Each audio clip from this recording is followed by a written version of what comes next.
I'm Larry Curtis, campaign manager for Gary Keith Sr., along with Ed Miller, a part-time state employee working for State Senator Michael Brady, and also radio host of Stand Up Strong.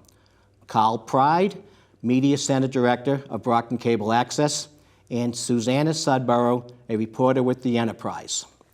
Together, our group has worked hard to bring to you, the voters of the City of Brockton, this candidates forum. Some individuals have expressed both Ed's and my involvement in the interview process due to political association with some of the candidates for office. Together, we are here to ensure you that a balanced and transparent process has taken place during the interviews conducted on October 5th, 6th, and 7th. All candidates have had the right of not being interviewed by any one of us if they believed a conflict existed. I am happy to report that all scheduled interviews were conducted without any candidates' objections. This forum would not have taken place without the collaborative efforts of our volunteers, the Enterprise, Brockton Cable Access, and our candidates. Remember to get out and vote on Tuesday, November 2nd. It's an important election for the City of Brockton. Thank you.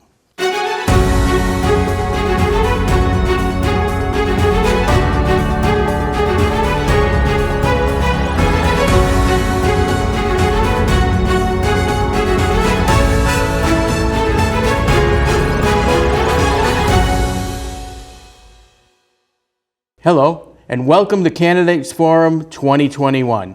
My name is Ed Miller, and I am here with the candidate at large, David Texera. David, thank you for coming on. Thank you for having me.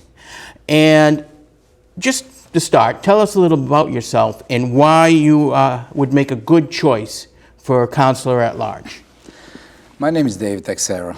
I've been in the city for the past 40 years. I'm a business owner, father of 5, which 2 of my older boys, they were both on the service. Actually, they got deployed to, one got deployed to Iraq, the other one got deployed to Afghanistan. Thank God they're home safe. One is a state trooper, and the other one is a firefighter in the city today.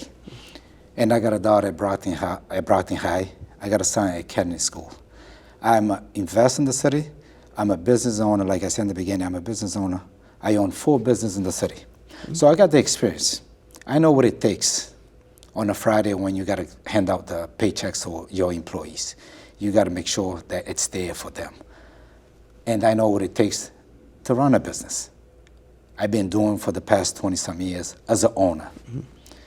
And I'm running for city council to bring my passion that I have for the city that gave me everything today, and the experience of my business that I have for business again in the city. I got to experience what it takes to be a great city council in this city, the city of Champion, the city where I get up every morning, I salute to it. Okay, well, thank you. Seems like you're very active in the community, and that's very helpful. As you're running for Councilor-At-Large, there's a reason, everybody runs for a reason, and what do you believe is the most important issue that is facing the city councilor today? And what recommendations would you make to change if needed? I know where our city is today, where we can be tomorrow, with the right people, with the common sense.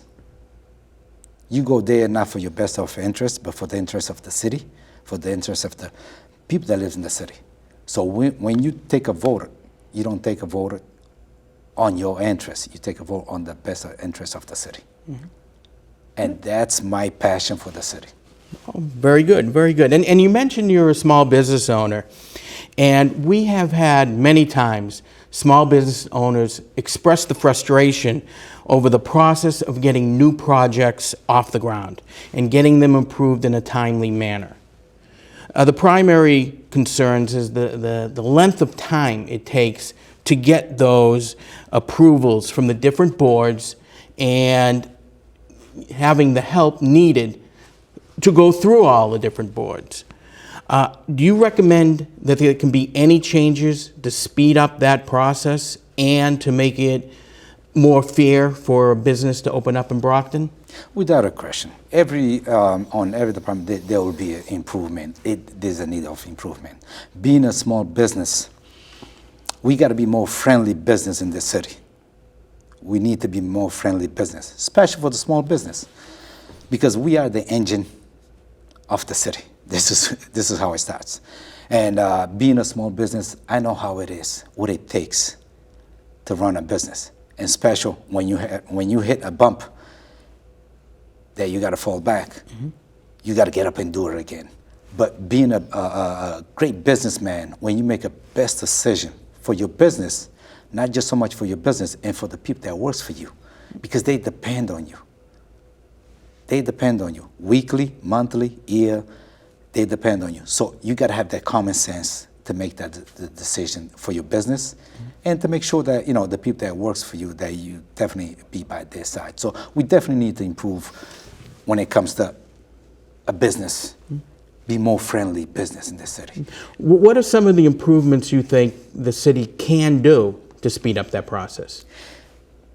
Like I said, be friendly business.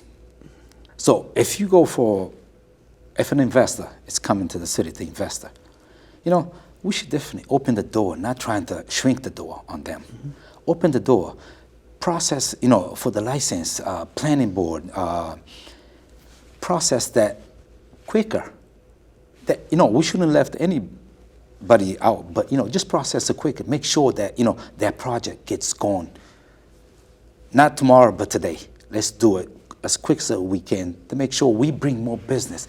Because when you bring more business into the city, what it does to our tax, the bracket of tax, because business, I'm one of them, we pay more.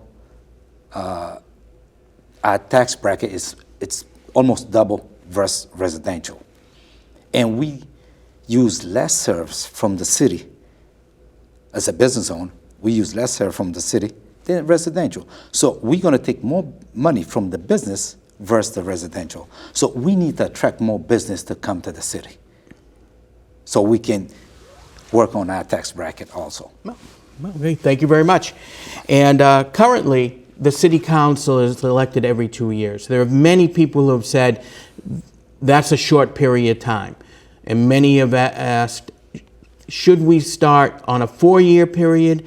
And do you think it's time that we should go from part-time councilor-at-larges to full-time councilor-at-larges? That's a great question. Because 2 years, I don't think it's enough. Especially a council or a mayor, it won't give you enough time, because if you get elected, then you got to start thinking about running 2 years from now. So I think it will be a plus if you can move it to 4 years, but that's up to the voters, because you got to put on the ballot to be heard by the voters.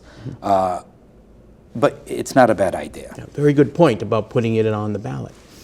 Do you think that the position should be a full-time position and not a part-time, being how big the city is? We got to take that baby step. We should keep it as a part-time, because as is, I think it's been great and it's been working. Let's keep it as a part-time for the time being. We'll see what the future will hold. Okay, and as a councilor-at-large, you're going to be required to vote on a lot of the bills that come in to the overall city. How would you vote and cast your vote if it's not favorable for the public, but could be beneficial to the city? See, you serving the people. That's what we're doing.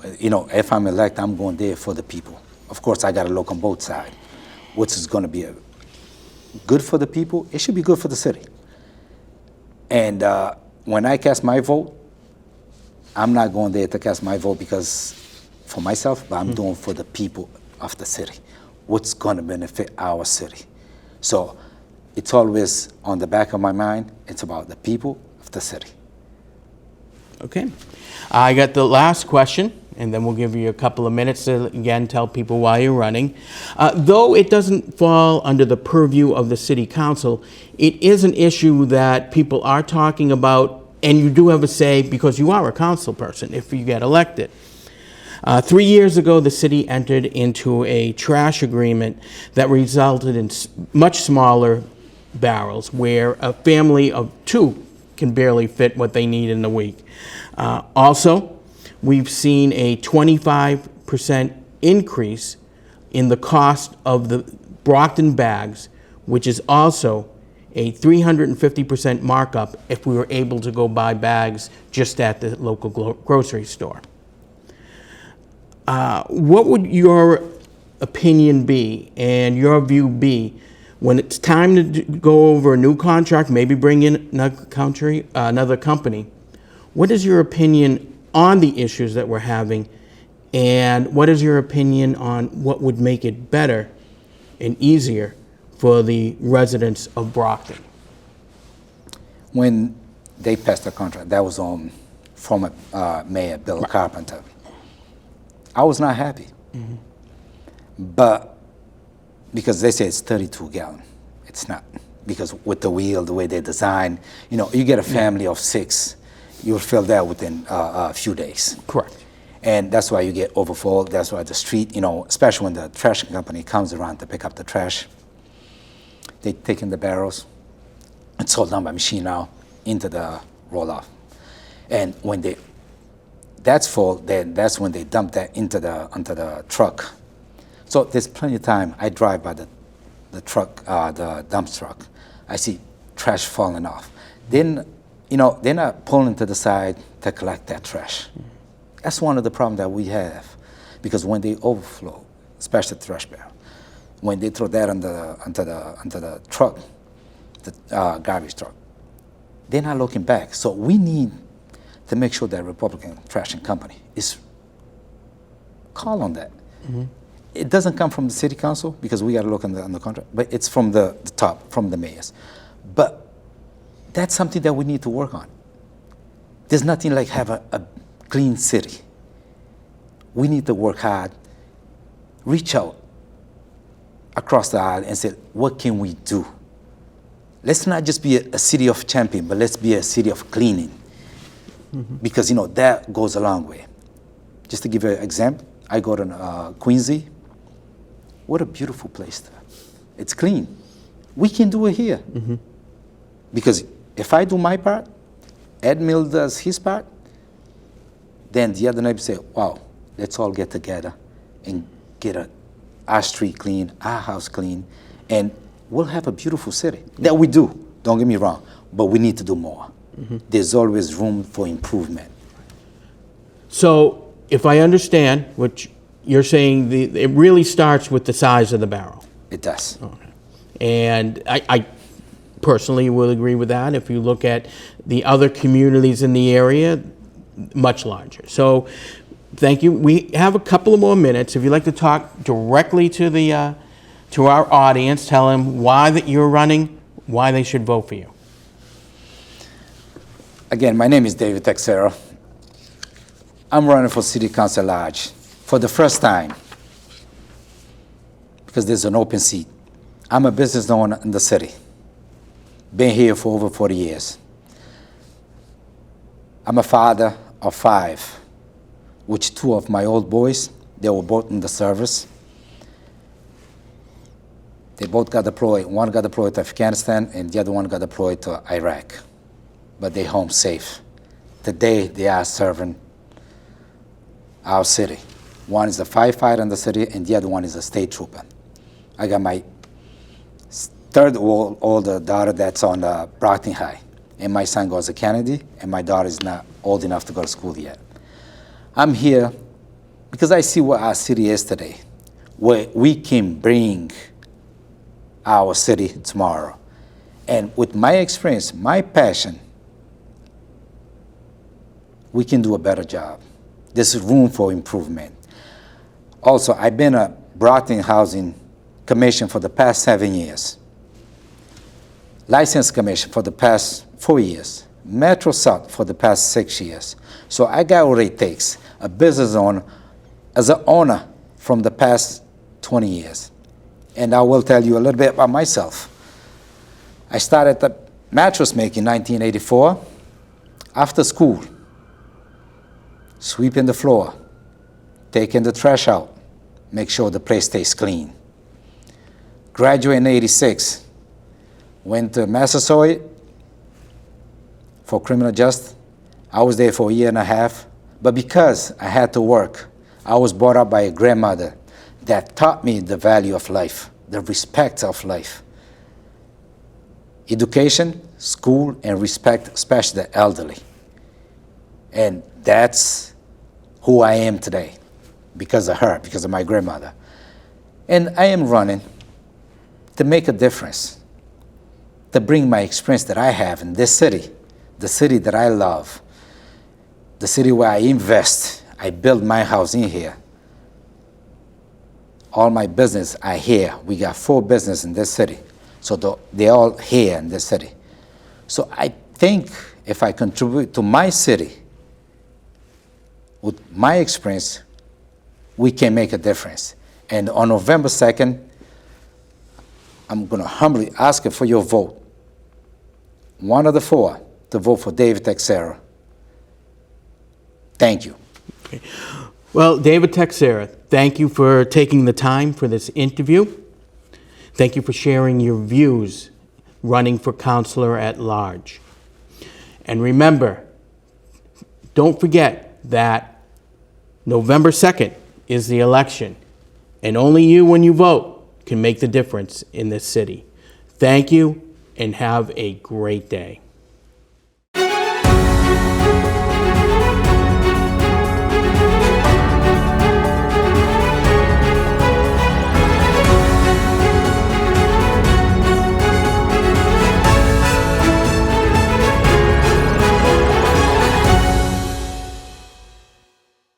Welcome to Candidates Forum 2021. I'm your host, Larry Curtis, and we are pleased to have in studio with us today former City Councilor-At-Large and returning Jean Bradley Durenencourt for running for City Council-At-Large. Jean, welcome to Candidates Forum. Give us a couple of minutes about, why you're back. What's going on? What's been happening? Hey, Larry. It is.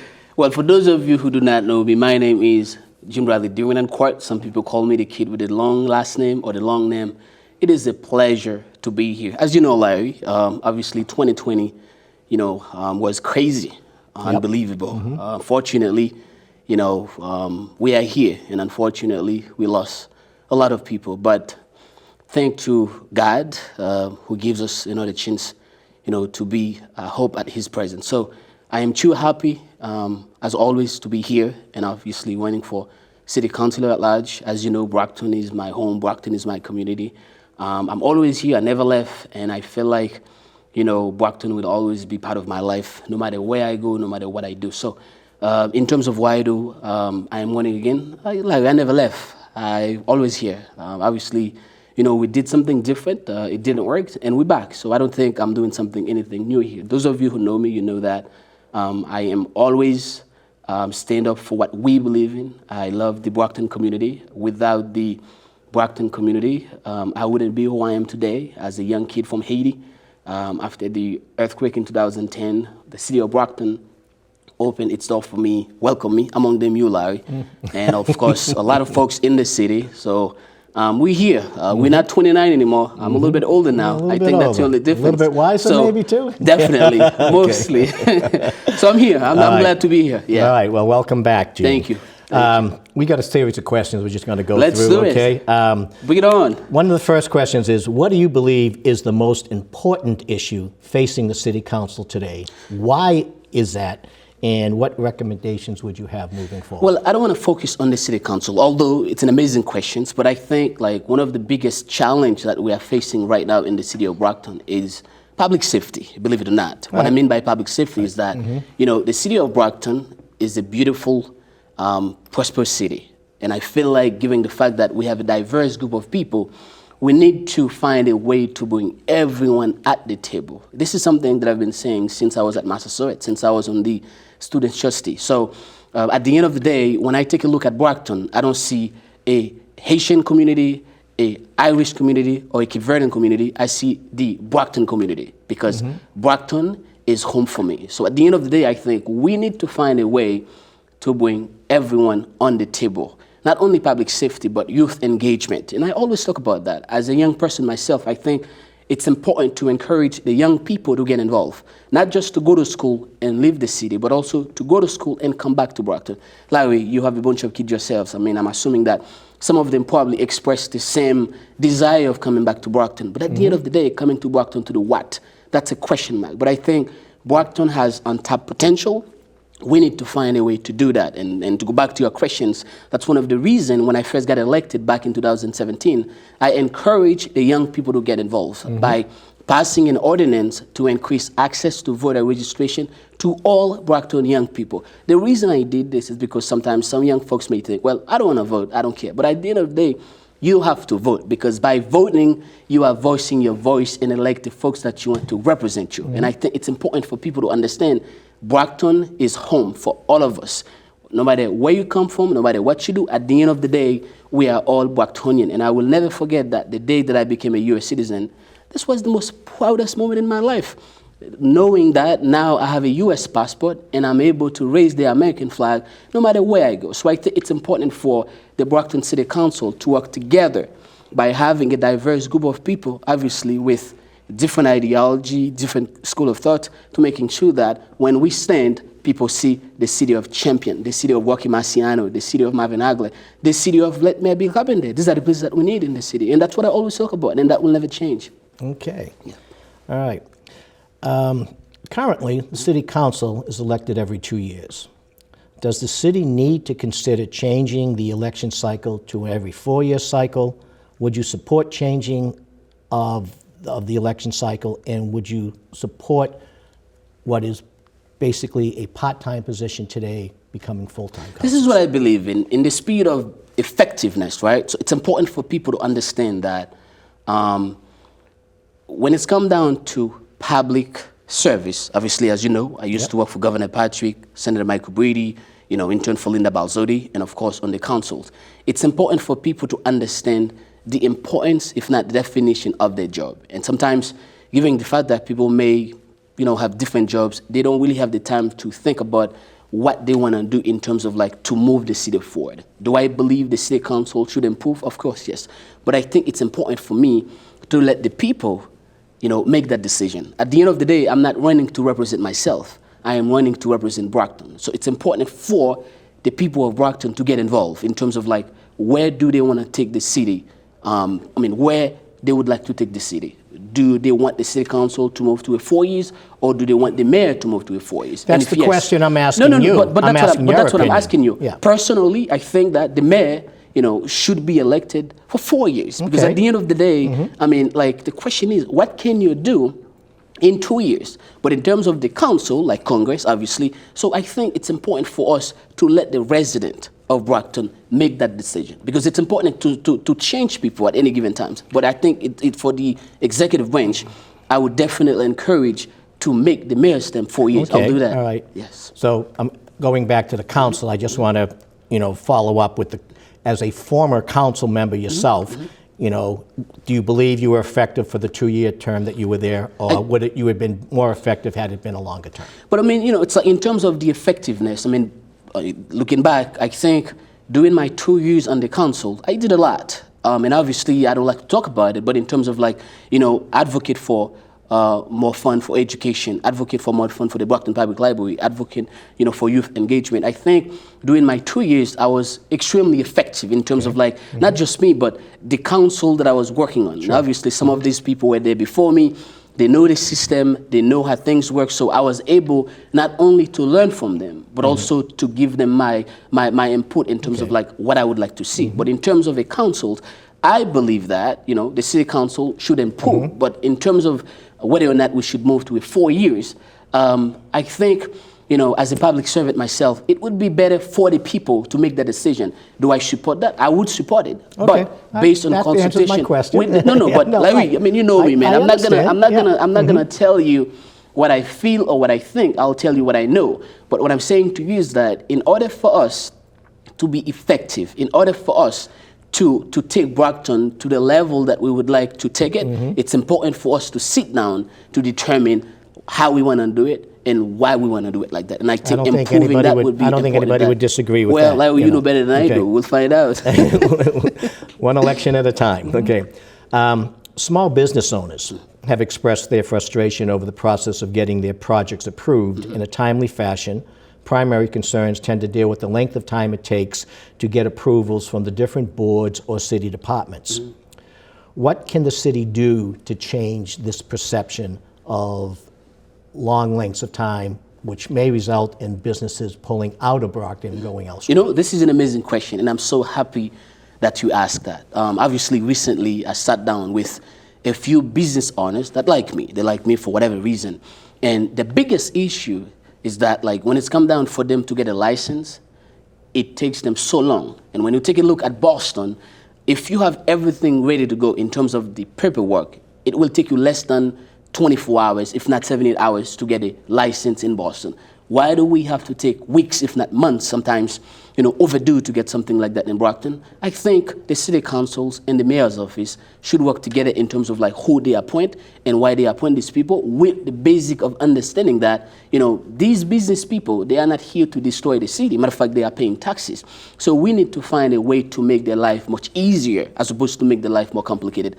When I was on the councils, I did my best to support every single small business that come across my desk, and I will continue to do that because I believe that the existence of Brockton cannot be without those little businesses that we have here. Some moms and pops, it's important. It's not just Walmart. We need those little businesses downtown where those people can open a coffee shop, they can open a little store, being able to sell certain things at a certain price, and the resident can afford it. That's what we need in the city. In terms of like my responsibility, if the people do give me a second chance to get elected again, I will do my best to encourage the application process takes a shorter time as opposed to a longer time. So what's the point of having a business owner who's willing to make a big investment waiting for no reason? And I think sometimes certain people, sorry for saying that, they may have personal reason to hold it. We don't need that in this city. We want Brockton to move forward, or we want Brockton to continue moving on that positive path.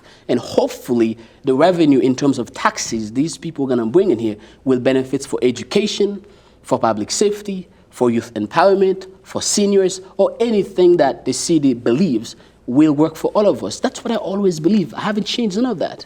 So on many of these boards or these departments that exist that the approval process has to go through, they're generally either hired into or appointed by the mayor, but the city council would have to approve. I agree. Right? Yes. So that collaborative effort between the mayor's office and administration and the city council is potentially part of the problem because. But I think there's a lack of communication between not just this mayor's office and also the council's office. And I think this is something that I always talk about. And I think we have to be more open in terms of how we communicate. Because at the end of the day, Gene Bradley, the Renan Court, does not have any personal interest in regard to anything that has to do with public service. I serve on the library as a trustee, and I remember when we were hiring the person in charge right now, it was a long process. But I think sometimes we have to, vet people to determine whether or not they are qualified for this job. But at the end of the day, just because we are, trying to understand whether or not somebody is qualified doesn't mean we have to make the process, complicated. At the end of the day, we need qualified people to be in qualified position. I am not a physician. You will never take advice from me in terms of what kind of pills that you need to take for your headache. As a public servant myself, you can ask me what you would want me to do, because at the end of the day, I work for you. I work for the people of Brockton. So it's important for people to understand it is a collaboration between the resident and the elected official. So you are my boss, and at the end of the day, I do what you ask of me. I don't do what I want. Okay, I want to get one more question in because I know we're on a time-sensitive situation. As a city councilor, one of your primary responsibilities is that when issues come up for a vote, that your vote is going to be cast in the best interest of the city overall, particularly as a councilor at large. Yes. Okay. what type of a conflict do you have to deal with when your vote maybe have a negative effect on one of the other wards, as an example? Well, I mean, it's like for those of you who've been watching me on the councils, it's like I never voted when I was on the council based on my feelings or based on what I thought. I always vote based on facts and the information that I receive, and I make that determination. Because this is one thing that people need to understand.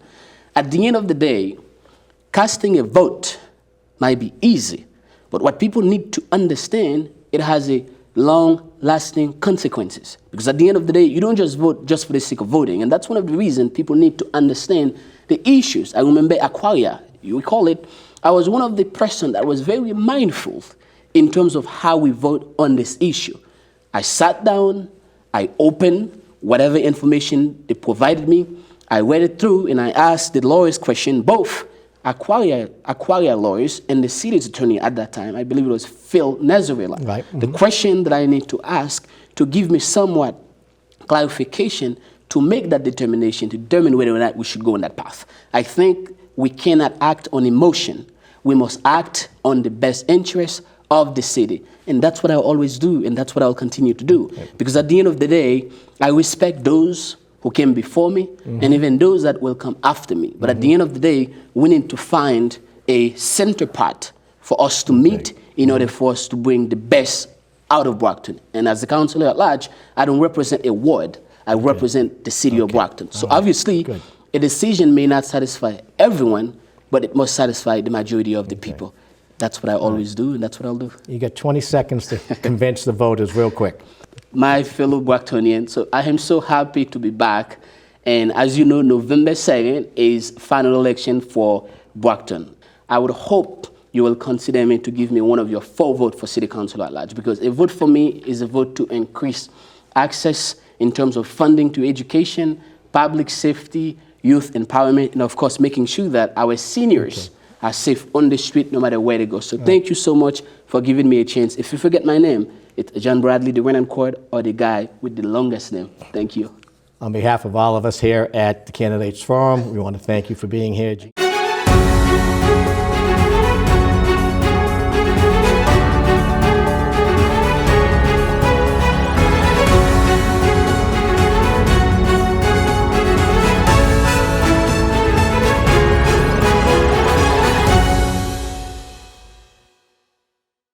Hello, and welcome to Candidates Forum 2021. My name is Ed Miller, and I am here with Candidate-At-Large, Gary Keith. Gary, thank you for coming down. Thank you very much for having me, Ed. Now, before we start, tell us a little about yourself and why you feel you would be a good choice for Councilor-At-Large. Well, I feel that I'm a good choice for Councilor-At-Large because, for one, I ran the first time in 2013, and I've been consistent and persistent as far as running in 2015, 17, 19, and again in 21. So I gained that experience. I've also sat on a true government board by sitting on the planning board and the zoning board, both for 4 years each, serving the city of Brockton, the businesses and the residents of Brockton.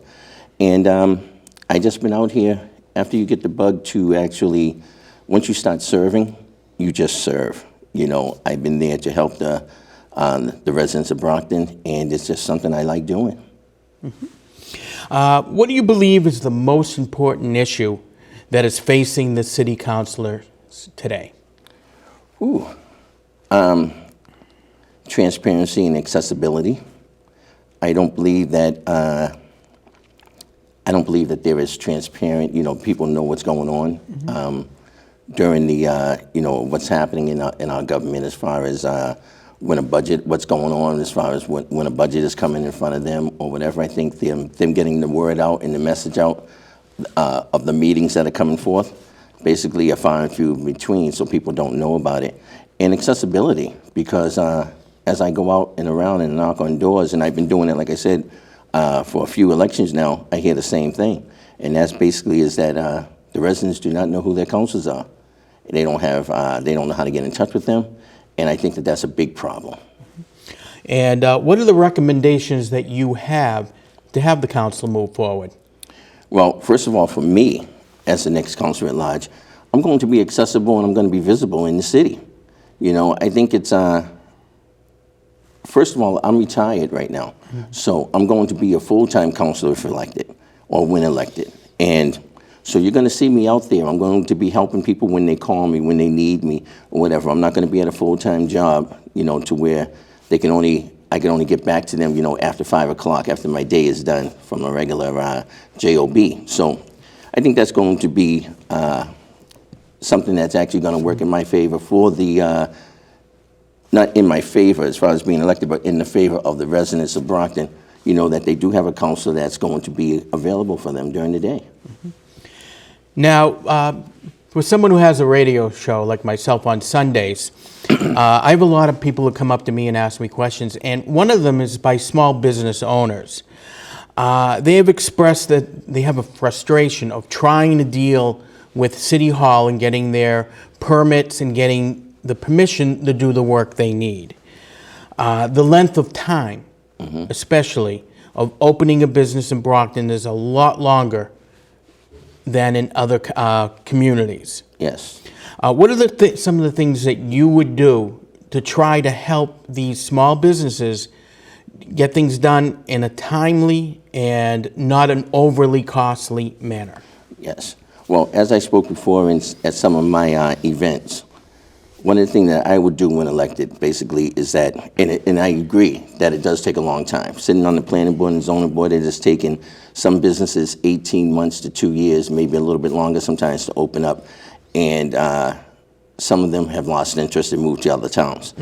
As far as me being the next councilor, if I'm contacted, I will actually help each and every one of them, one by one if I have to take them to the various departments, you know, to get the information together, you know, from the department head, you know, wherever they need to get signed off at, and to actually put them in contact with whoever might be in charge of that department, so that there's an accountability, okay, behind it, that so we can streamline that process. I'll work with them during, you know, through their paperwork. You know, we have residents, some that don't understand, you know, English that great, and sometimes, I mean, and I don't speak any other language myself, but at least together, you know, we can try to work through that and streamline the process instead of them just being thrown some paperwork to fill out, you know, and then they come back and it's not correct. You know, so I think it's on the city. I think it's on the department heads. I think it's on the councilors, because I look at the councilors as ambassadors to the city. Okay, it all starts here. We can't put it all solely on the mayor. You know, we have to be the example, right, of helping people streamline this process and getting it through and holding department heads accountable. Thank you. And now, this isn't in the purview of the council, but being a councilor, you would have to deal with this issue. Now, 3 years ago, we signed a contract for the waste management, where a lot of people are upset. First of all, right off the bat, the barrels are so small that even a family of 2 have an overflow. Yes. The other issue they have is the trash bags that we have to purchase. First of all, it was 5 for $5, now it's 4 for $5. Correct. Yes, it is. Second of all, to buy those bags is really a 350% increase than if someone just walked to the store and bought them in a supermarket. True. What are some of the feelings that you will bring, at least talking to the mayor, whoever that may be at the time, on the new contract that would actually benefit the residents of this city? True. Well, one of the things, again, that I've always said in my, whenever I ran for office, is that we need to negotiate from a position of strength and not a position of weakness. And that also includes, you know, the next contract that we sign with Waste Management, or is that Republic, I think it is, right? Yes. But as any resident has seen, I'm a resident here in Brockton, the barrels are basically, they're 35 gallons, okay? You know, that's 3 tall kitchen bags and it's full, okay? And like you said, that's for an average household, okay? My household being a little bit larger, I'm spending probably about $10 a week, okay, to buy the green bags, $40 a month. And then on top of that, they went from 5 bags down to 4, okay? I believe we really need to renegotiate that contract with them. We need to get 2 barrels that are the same size, one recyclable and one, and the other one, the one for everyday trash, the same size. And then we need to go back to 5 bags for $5. I don't think that, and even that there, you know, depending on how we word the contract, I don't know who that $5 goes to. I think the $5 goes straight to Republic, and the city doesn't benefit a dime from that. I think that needs to change a little bit too, you know, to where the city can benefit a little bit from it and maybe lower the cost for us there. Okay, and as a city council, councilor-at-large, you were required to vote on issues in support of the overall city. How would you vote if casting the vote was not favorable with a good portion of the residents of Brockton? That is a tough question and a very good one. But at the same time, again, I spoke about how when I sat on the planning board and the zoning board and what the councils have to do now, there are tough decisions that they have to make. There are some votes that they make and that we made when I was on the planning board and zoning board aren't always, everyone's not going to always agree with them. But for whatever is best for the city, and that's what the overall, when you look at it, that decision still has to be made. And, you know, you try to lessen it as much as possible, you know, to against one section of the city. But at the same time, you got to look for the better decision for the whole. You know, you got to look at the decision for the whole city, you know, and it has to be made. Okay, and currently, all the ward and city councilors run for a 2-year term. Do you feel, do you agree or disagree that a 4-year term may be better or not better? And also, do you feel that the councilors now should be full-time instead of part-time? Because we are a mid-sized city with 105,000 people. Correct. But what is your opinion on what would work? Well, you were definitely correct. We are a full-time city. You know, we're a big city, a major city, and it's a full-time city that needs full-time representation. So I would agree that the mayor's position and the councilors at large need to be 4-year terms.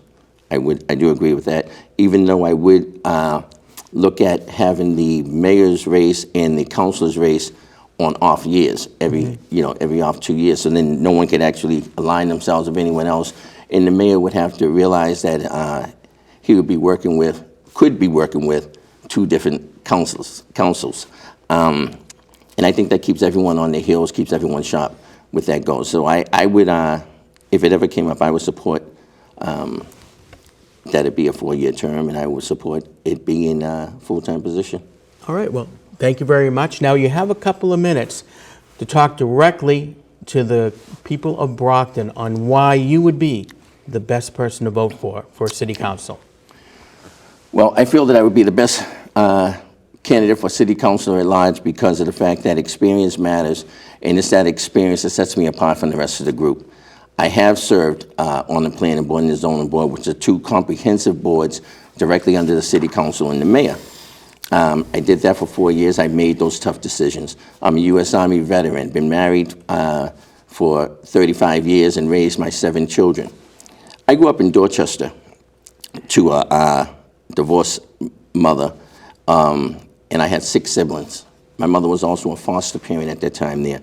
So we were brought up basically knowing that to work hard, get an education, and to work hard, and to treat people correctly, okay? My mother put those values in us, and basically coming up, my brothers and I, we look back at each other and we think that we thought we were rich, but other than that, we were actually very, very poor, and with me having a big family, the values that I seen in my mother basically helped me become the man that I am, helped me to raise my family.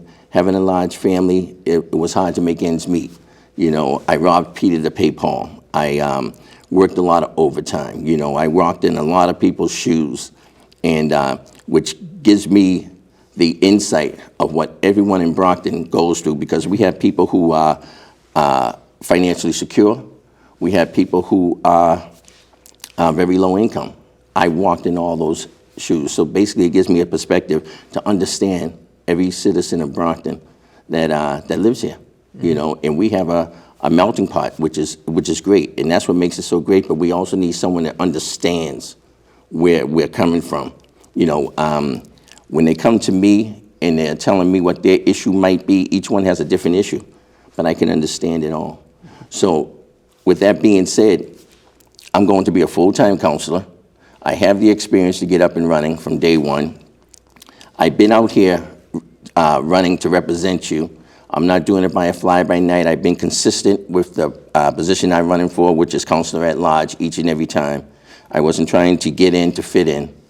And I'm here to actually be transparent, honest, work hard, accessible, and I don't have any personal agenda. My only agenda that I have is to represent each and every resident and business owner in the city of Brockton. And so my name is Gary Keefe Sr. I'm running to be your next city councilor at large, and experience does matter. Well, Gary Keith, that's all the time we have today. I want to thank you for coming down for this interview and telling us your views on the position of Councilor at Large. Thank you. And very remember, much. don't forget that the citywide election is November 2nd, and it's only you who can decide on who sits on the council. My name is Ed Miller. I want to thank you for listening, and I hope you have a great day.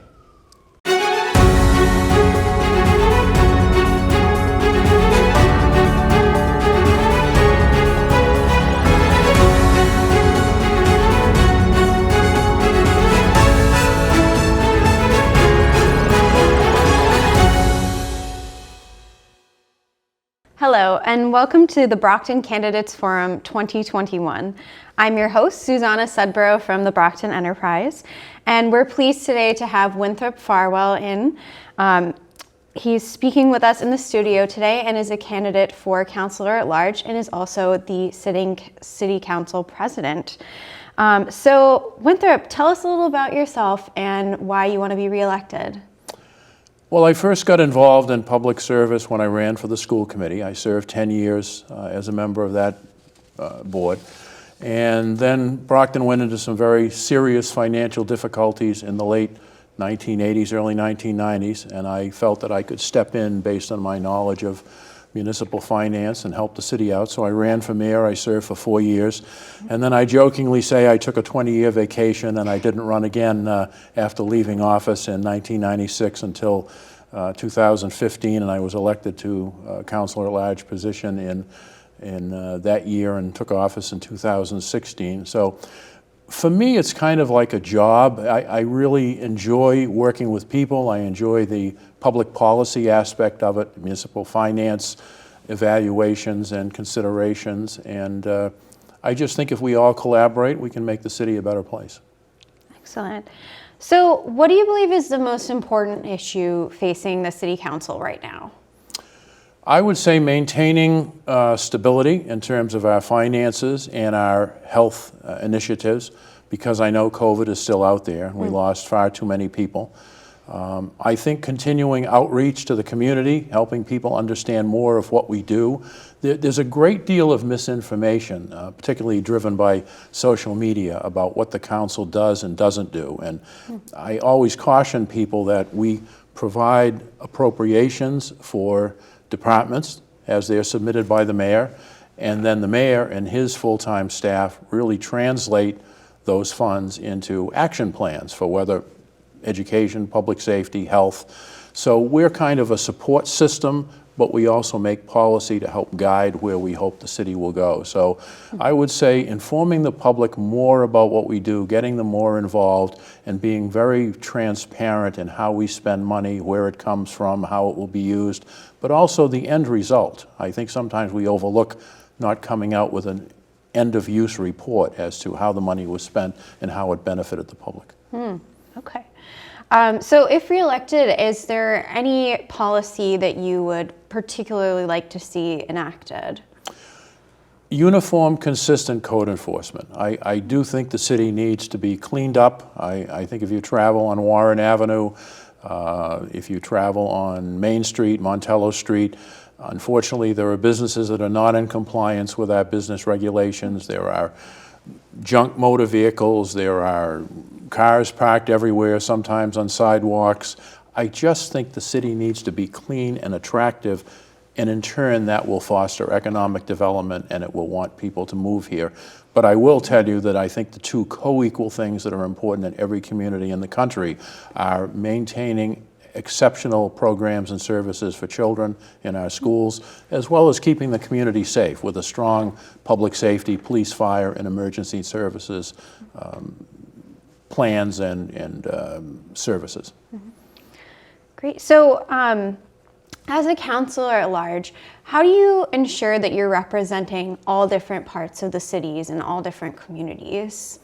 I go to all of the different ward meetings that councilors hold, and unfortunately that has been curtailed because of COVID. Because by going to those ward meetings, you kind of get a sense of what's important down in Ward 6, what's important down in Ward 3. And as well as, probably because of I've been serving for so long, if I'm going shopping or I'm out, at Market Basket or something, a lot of people will come up to you and we'll talk about different issues. So I enjoy that. I answer all of my telephone calls, answer all of the emails that come in to the best of my ability, because I think it's important to have that relationship. It's not just going to a council meeting. You kind of develop a relationship with people on a day-to-day and week-by-week basis. For sure. So now getting into some more specific issues. 3 years ago, the city entered into a trash agreement that resulted in a smaller trash container. This decision has resulted in homeowners having to purchase city-approved trash bags for the overflow. These bags have seen a 25% increase in cost after 2 years in service. Normal consumer trash bags can be purchased for significantly less. What could we do about this issue? That decision was driven by the contract negotiations with our waste removal company. And we reached a point where we could either go with a bigger container, but that would require a large increase in the cost per household for trash pickup, or we could go with, I think it's a 32-gallon pickup with unlimited recycling, and that would leave the trash fee where it is. The increase in the trash bag, frankly, that got through the council. If I heard it, it didn't register with me. I was surprised we went from 5 bags to 4 for $5. But on balance, I think we did the right thing by not raising the fee per quarter for our residents, because we are having unlimited recycling. And hopefully that will force people to look a little more about what they're throwing into the waste stream, so that the 32-gallon may satisfy them if they recycle more. Because I just don't like raising fees. I think, particularly in the COVID times, people are stressed financially. Sure. Another issue that's come up is that small business owners have expressed their frustration over the process of getting their projects approved in a timely fashion. Concerns tend to deal with the length of time it takes to get approvals from the different boards and city departments, which has resulted in these businesses taking their businesses to other towns. So what can the city do to change this trend?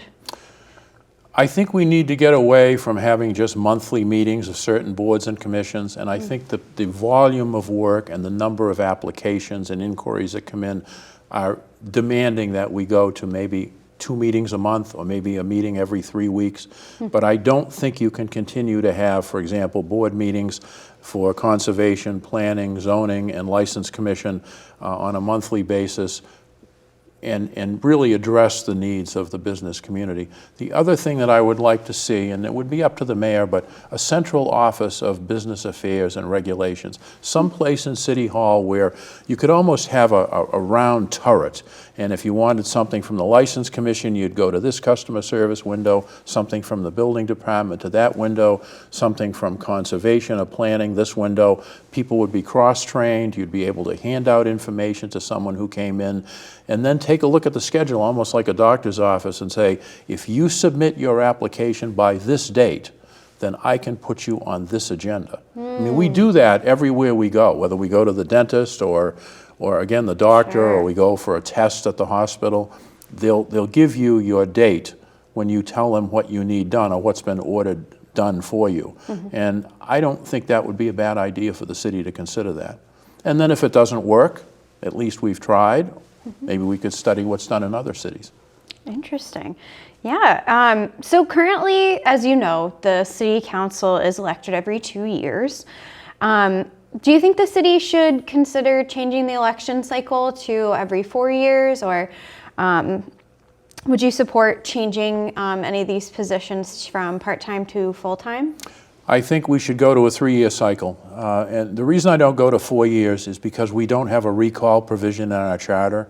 So someone could be elected and short of committing some heinous crime or something that called for them to be removed, you literally have that person there for 4 years.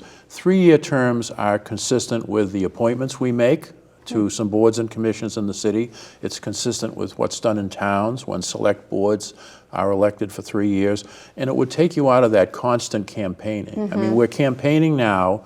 For those of us who are honored to be reelected, we'll be sworn in January, and a year later we go back to campaigning again. And I think it detracts from the work that you need to do as a city official. So I'd like to see the school committee, the city council, and the mayor all go to 3-year terms. I'm not sure I would make the council full-time, but we receive a $15,000 stipend now, you know, full disclosure. But the volume of work, I mean, easily for me, it's 15 or 20 hours a week between reading, calling, meetings. I do think that that stipend should be looked at. I'm not sure where it should be, but I think it should be larger than $15,000 so that someone who really would like to get involved in the council work could afford to maybe shave a little time off their current job and be able to participate. But those things really should be studied. So the idea with having a larger stipend would be to make it more accessible for people to become a city councilor? Yes. For example, someone might work nights now, and they can't give that up because they've got someone in college or they've got a child in daycare or just the family budget demands that they work 3 or 4 hours at night. If you were to offer a larger stipend, that person might be able to give up that job and say, you know what, I'll devote my time to city council work. I'll jump into the city government mode and see what I can do for Brockton. Interesting. Great. So in your time as a city councilor, what are you most proud of in terms of accomplishments? I've taken a look at different things and tried to modernize city government. So I wrote an ordinance which created for the first time specific job requirements and qualifications for the city solicitor, for the human resources director. Councilor Monahan and I wrote an ordinance that mandates that all city positions be advertised for a prescribed period of time and in more than just on the city website. And I also wrote an order that mandates, and you can look it up now, anyone who's interested, we post all of our vendor payments on the auditor page on the city website. So the money that's appropriated to the different departments, you can actually go on to that website and you can find out exactly where the money is going to which vendor and what amount. And it's updated periodically.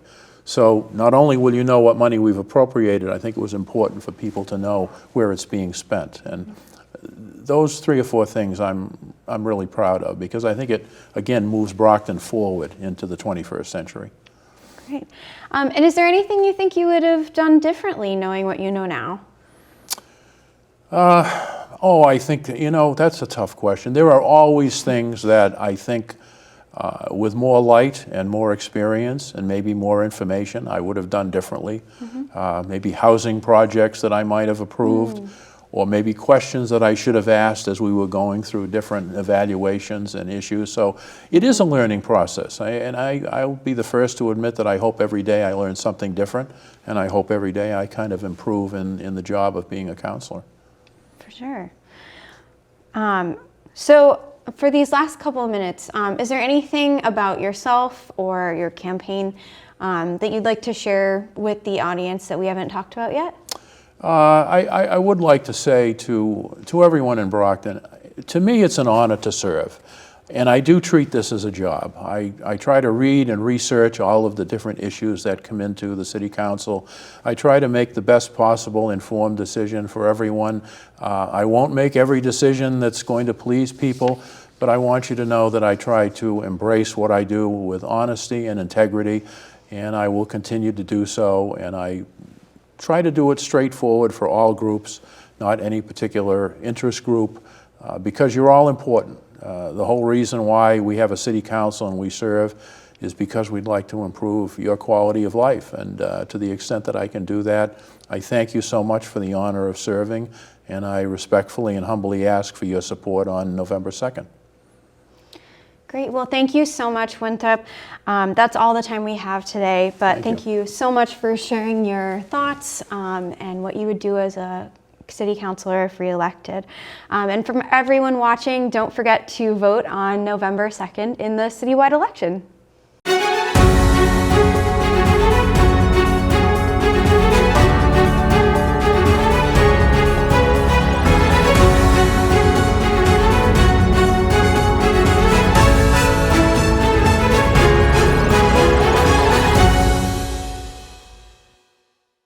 Hello, and welcome to the Candidates Forum 2021. My name is Ed Miller. I'm your host today, and we are pleased to have in the studio Councilor-At-Large Rita Mendes, who is running for re-election. Rita, tell us a little bit about yourself and why you're running for re-election. Thank you so much for having me here today. I'm very happy to be here, especially because I do think this is a very important time for the residents and for the voters to know who's running, know about the election, know about the candidates, and get to know them a little bit before they go out there to the polls and vote. So I'm Rita Mendes, as you mentioned, and I am an attorney here in the city of Brockton. I am Brockton High graduate. I went to Massasoit, so I really started myself until to the point that I wanted to make a difference. And that's why I went to law school, to really be the voice for the voiceless, for those who can't speak for themselves, and ensure that people's rights, they're secured. So when it came time that I took the bar and I passed and I started my law career, I felt like I wasn't busy enough. So I'm like, why not run for office? I'm kidding. But it was really something that I felt that I needed to give back more to my city and to the residents and to the community that gave me so much. I came to this country with absolutely nothing, without speaking the language. And then I was gifted so much in this place, in this country, in this city, that the least I could do is put my name there, run for office, and make a difference in people's lives. And that is where the reward is, really being out there and making a difference. Sometimes it's not the big changes that we're looking for, but small wins, we gotta celebrate them. And that really puts that joy in my heart, and that keeps me going. And I really enjoy it. So I'm happy to be here, happy to be running for re-election. Yes. Okay. Now, what do you believe is the most important issue that you're here in our city at this time? There's several issues that we're hearing. At this point, particularly because of the times that we're living, I guess we could pick many issues, but I'm really working very hard to get the most residents vaccinated as possible. We've lost way too many residents. We're one of the highest in the states and the red. So much happening, especially communities of color, the minorities, non-English speakers. So I decided to take that upon and really have the buses host these clinics, invite people, grab people from the street, and talk to them, pretty much convince them on the spot how important it is to take the shot and get vaccinated. So that's the only way we're gonna be pushing forward and passing on. I didn't think that was gonna be one of the issues I was gonna be listing here today when I first got elected and I took office in January 2020. But then after all we lived through, now we really need to put this whole pandemic under control so we can push in the city forward. Lots of other things too is safety and the traffic And because I'm also in the traffic commission, so I get to hear a lot of people having issues with people just flying by, not respecting the speed limits, and a lot of the pedestrians too getting run over because cars are just speeding. There's so much going on in the city, but we have to take on the issues as they come. The COVID vaccination, getting booster shots, that to me, I've seen it so close because my paralegal was adamant that she didn't want to take the vaccine. She goes on vacation, gets really sick. I was without her for a whole month at the office. And that really impacted the office. It really impacted her life. She almost died. She's very young, only in 40s, her early 40s. So I saw how severely affected she was just by being stubborn and not wanting to take the shot. So I felt I needed to do more for my community. We've lost way too many. So that's something close to my heart at this point, but I've also helped the residents with so many other issues. Okay. Now, as a councilor-at-large, you vote on a lot of issues that come before the city council. How would you vote if you know there was an issue that would be passed would greatly benefit the city, but a lot of the constituency was against it? How would you vote on that? And I have a perfect example to give it to you. We had a similar issue with the Braymore, the nursing home. That was something that the developers wanted to bring in, that we felt it would be good for the city because it was going to be revenue, money coming into the city. When that happens, it's always something good for the city because we want to make sure we have more revenue coming to the city. But what happened in that case, the residents made their voice to be heard. They actually organized themselves, the abutters. And that's how I have to look at it. Okay, financially, sure, this can be something that it's good for the city, but I also have to take into account the personal lives, the people that are close to that project that is going to be most severely impacted by it. So honestly, and I told them, it doesn't affect me at all because I don't live there. I'm not in that area. I'm not in that neighborhood. But my job as a representative is to be representing you and be your voice, my residents and the voters' voice out there in the city council. So when they make that issue to me, they come and they organize themselves, they make their voices heard, they come to the meetings, and they tell us why they're not in favor, and the developers does not make a very good job in easing that tension or making sure the traffic and safety and all the things that are really important to them. When they don't make that good of a job of addressing that and they still feel that that is something that it's lacking, then I have to look into that into account. So it's a balance, and we take both things into account. But in that case, I voted against the project. Although it's going to be bringing money in general for the city, it would have been good, but for the residents, the abutters, the people, they didn't felt that was fair to them, and I had to listen to them in that case. Okay. Now, the next question is, it's not in the council purview, but it will be something you'll have to deal with, is the issue with the waste management company that we work with, the contract we did 3 years ago. One of the problems that people are having right off the bat is the container is so small that even two people living together, a couple, it isn't enough room to throw their trash away, let alone when you get a family of 4 or 6. The next part of the issue is people are forced to buy the 5 bags, or I should say 4 bags for $5, and even that went up because they took a bag away.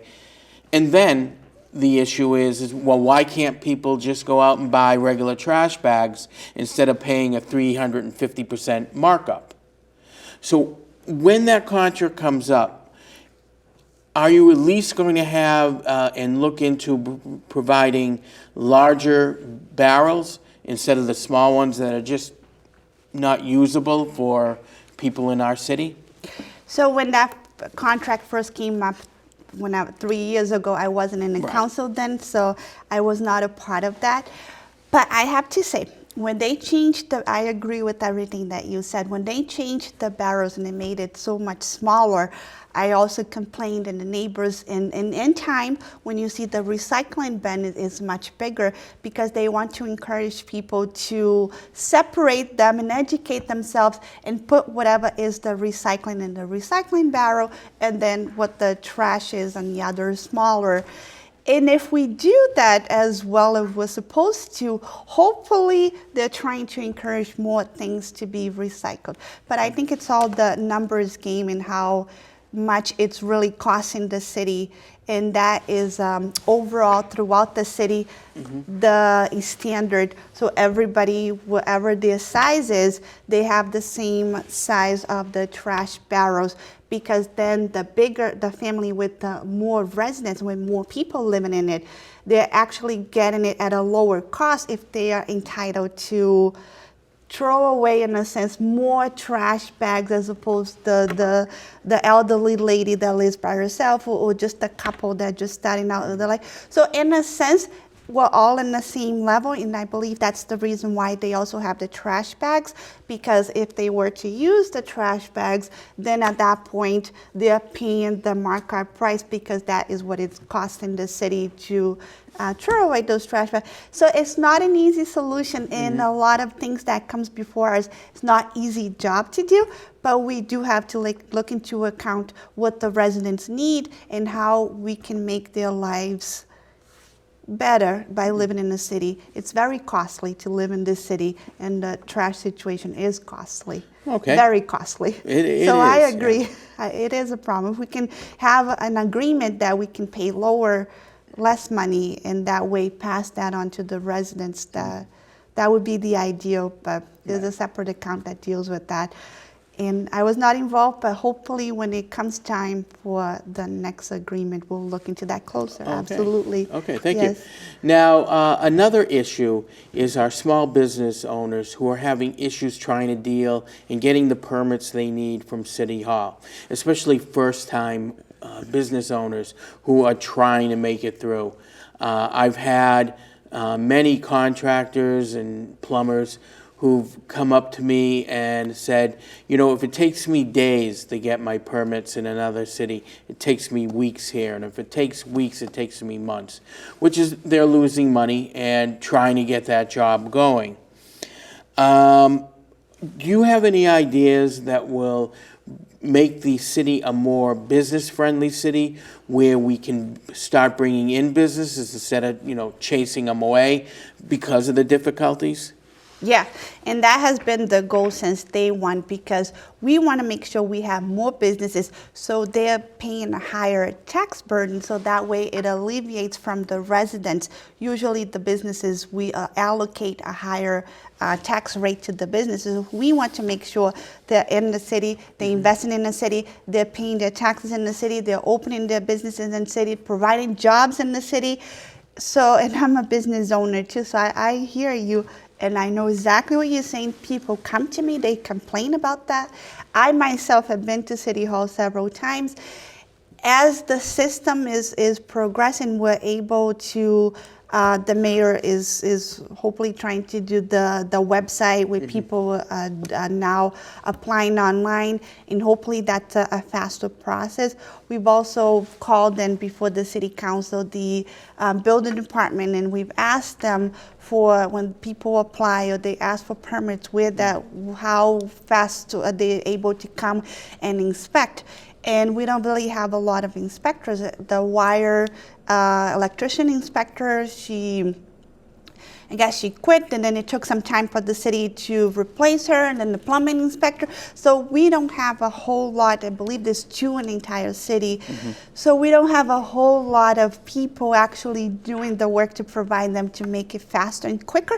But on the other hand, we're losing money, because these businesses, they're not really looking forward to come and opening up, go through that process in the city of Brockton. They are just taking their business elsewhere, and that's where we're losing and missing out on the revenue. So much work to get done, and it does need to be addressed right away, because each day that we are not doing better, we're losing to some of these smaller towns that just taking up these companies and these businesses, and they're not coming here. You know, it sounds like it's a circular firing squad. We don't have enough inspectors, Yeah. but then we can't bring the businesses Right. because we don't have enough inspectors. Yes. The last question is, currently we elect the council and the mayor for every 2 years, plus the council is part-time.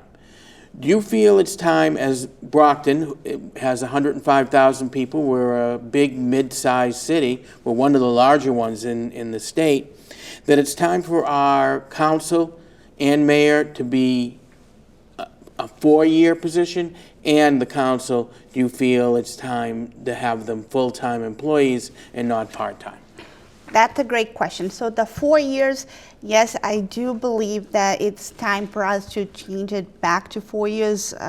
Apparently, way back when, at some point, we used to be 4 years, or at least the mayors used to be 4 years, and now we're all every 2 years. And what happens is we do the first year in the city council, and then the second year, the candidates, they're already worried, or they're campaigning, they're focusing more on that re-election.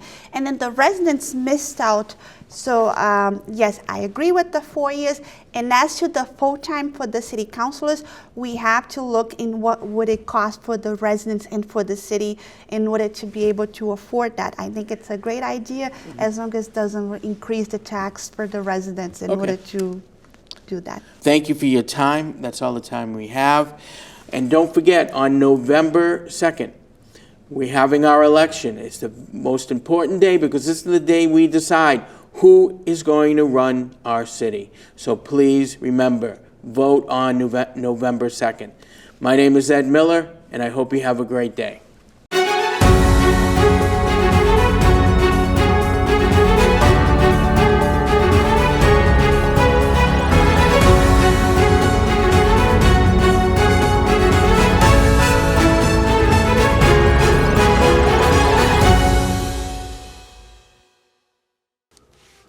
Hello, and my name is Ed Miller, and I'm one of the hosts with the Candidate Forum 2021 here in Brockton. I am pleased to have with us Jamal Brathwaite, who is running for Councilor-At-Large in the city of Brockton. Jamal, how are you doing today? I'm good. Thank you for asking, Ed. How are you doing? Doing very well. Tell us a little bit about yourself and why you decided to run for the first time for Councilor-At-Large. Yeah. So my name is Jamal Brathwaite. I'm a resident here in Brockton. I love the city of Brockton. And a bit about me is I'm married. I've been married for over 18 years. I've been with my wife for about 21 years. I've never lived in Brockton prior to living in Brockton, but I've always heard about Brockton. It's famous. The city of Brockton is famous.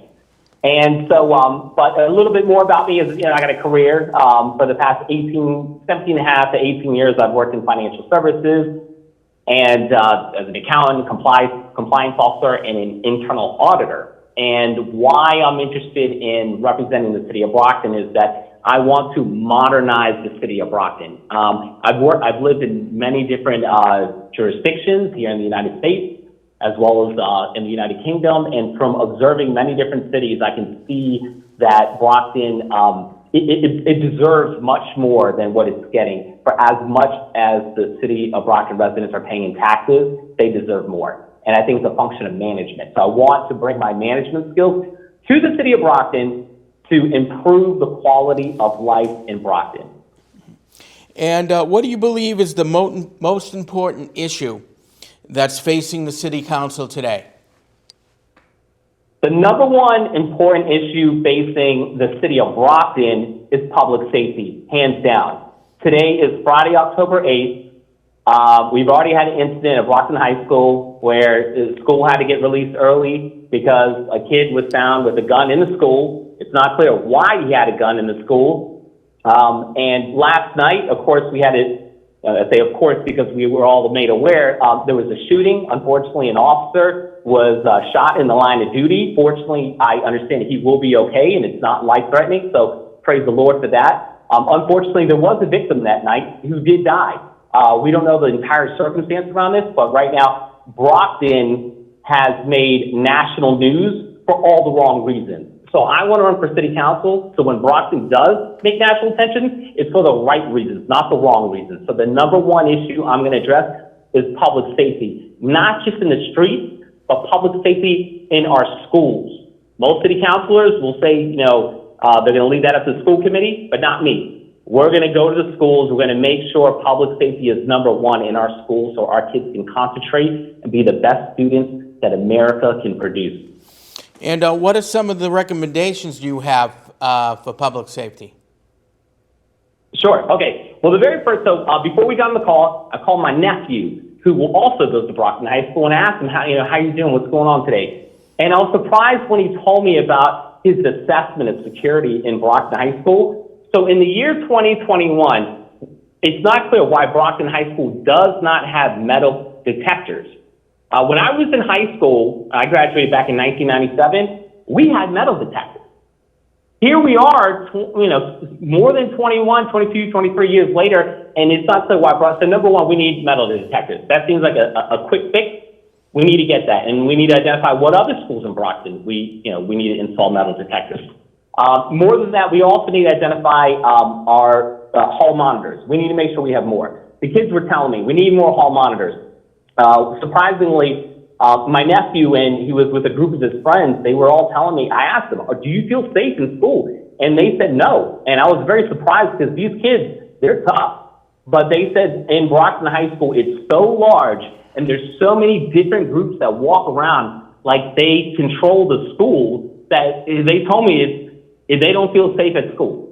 And so when he told me that disturbs me. And it tells me we need more hall monitors. We need those.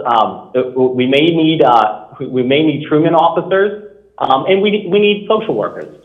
And so it's important. And overall, I think really how we get to a better place when it comes to public safety is the overarching idea I'm promoting in the city council is to work with the city council to create or establish what we call a civilian review board. And one of the jurisdictions of the civilian review board would be the remit over public schools. If you can imagine, with the school committee, a lot of parents have been giving feedback for the past month about how their kids are in danger. Parents have been crying at these school committees about how their kids can't even go use the bathroom. They got to hold it till they get home because they don't even feel safe going to the bathroom.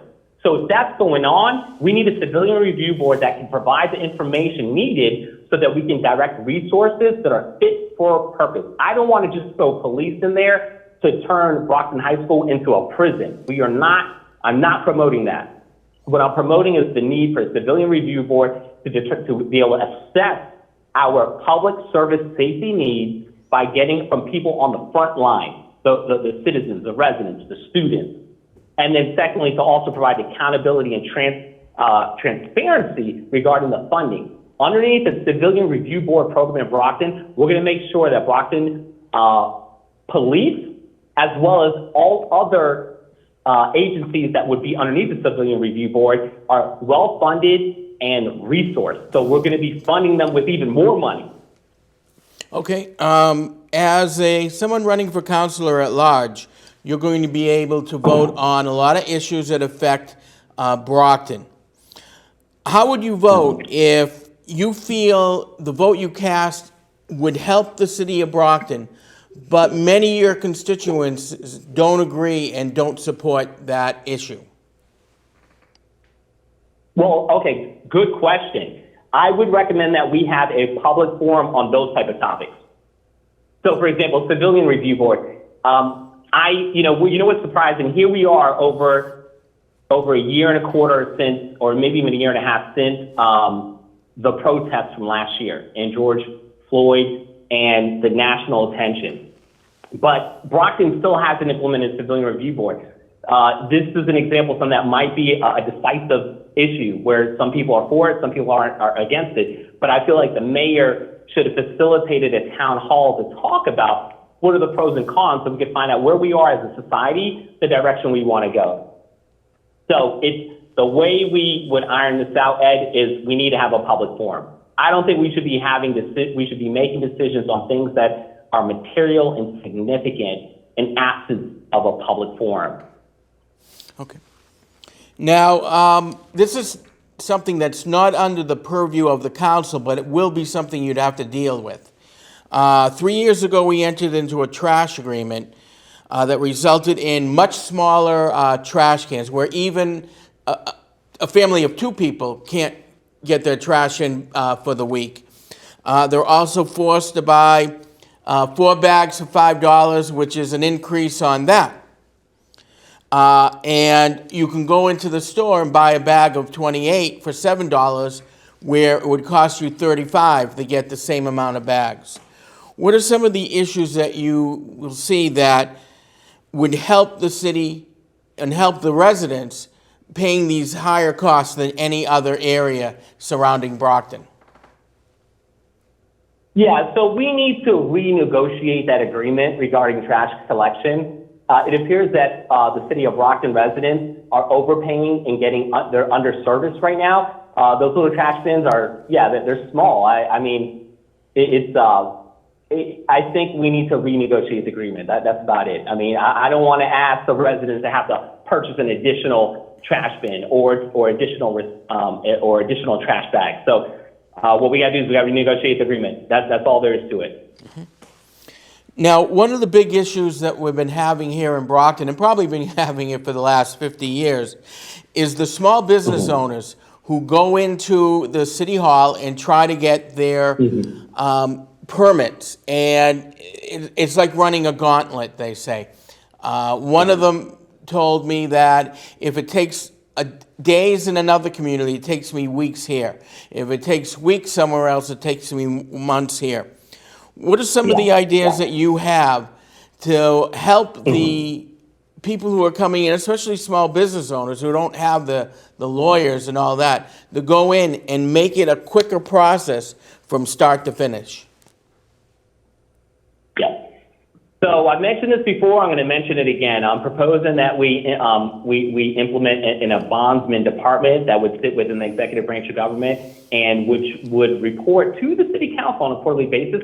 The purpose is to create what's called a complaints procedure department. That would be the bondsman department, so that whenever those applicants you're referencing become disillusioned or they're not clear what's going on, they can go to them to get clarity on the status of the application, or if they have a bad experience, they can advise that, or they can file a complaint and they can go through that complaints procedure department to receive a response and hopefully get back on track. I acknowledge the issue you're saying. Right now, the city of Brockton is subject to many lawsuits. And the issue here, the common issue, is because of the service City Hall provides right now. A lot of times when applicants have questions, they have to go to the legal department, the city solicitor. And then the city solicitor, if you've never spoken to her, she can be very ambiguous. She's not very responsive, and she's probably one of the underlying root causes for the problems that you're identifying, Ed. Now, no one else in the city is talking about it. I'm talking about it. You know why I'm talking about it? Because we cannot progress as a society together if we can't be honest on our problems. And one of the issues with City Hall is that when you try to give them feedback, you try to give them recommendations, they seem to get offended by that. That's the wrong attitude. When you got people coming to work with the wrong attitude, well, it doesn't help anybody. So we need to correct that attitude. We need to implement a complaints procedure. We need to be able to have a mechanism in place for taking feedback from the public. Okay. And currently, the city council is elected every 2 years, so is the mayor. Do you feel there is a need to turn that into a 4-year term instead of a 2-year for both the council and the mayor? And would you also support that it's time, maybe because we are a city of 105,000 people in a large mid-sized city, that these part-time positions should be now full-time? Yeah, so I'm going to answer the latter question first. Yes, Brockton city councilors should be a full-time position where they have staff. And the reason why is whenever you're trying to achieve anything in society, you need to be sufficiently resourced. What that means is that you have sufficient human capital, so labor, to get the work done. You need sufficient compensation. Right now, they're not even getting a part-time salary. They're getting this, it's a stipend. All right, you know who gets a stipend? A volunteer.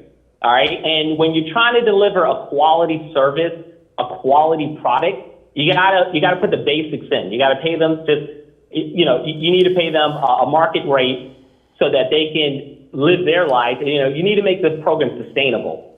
So I think that city councils in Brockton should be a full-time role. A lot of, since moving to Brockton, and I work here just generally in Massachusetts. I've worked for many different employers, and a lot of people that I've met throughout the state of Mass, they'll ask me, "What's wrong with Brockton?"